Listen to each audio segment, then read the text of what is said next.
Samantala, pumalo na sa higit 3,000 residente ang inilikas sa Occidental Mindoro dahil sa walang tigil na pag-ulan. May ulat si Dayan Gorembalem ng PIA Mimaropa.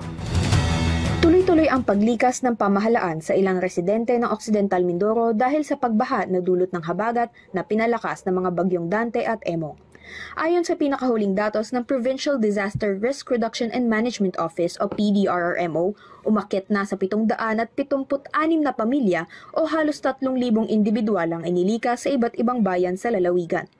Ayon kay Maria Angelica Mercene ng PDRRMO, ilan sa mga pinakaapektadong bayan ng habagat sa Occidental Mindoro ay ang Magsaysay, Isla ng Look at ang hilagang bahagi ng probinsya.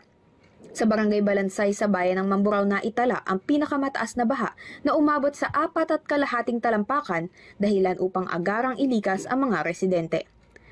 Nagsanib puwersa na ang mga lokal na pamahalaan at mga ahensya gaya ng Philippine Coast Guard, Philippine National Police at Philippine Army para sa pagpapatuloy ng rescue operations. Bukod sa ligtas na paglilikas, patuloy din ang pamamahagi ng food packs sa mga evacuee. Nag-deploy na rin ng mobile kusina ang pamahalaang panglalawigan at ang Department of Social Welfare and Development o DSWD Mimaropa upang makapaghatid ng mainit at masustansyang pagkain sa mga lumikas at sa mga pasyente, ganoon din sa frontliners sa Provincial Hospital ng Mamburao. Sa ilalim ng Supplemental Feeding Program, tinatayang 600 individual ang nakinabang sa libreng pagkain mula sa community kitchen ng probinsya.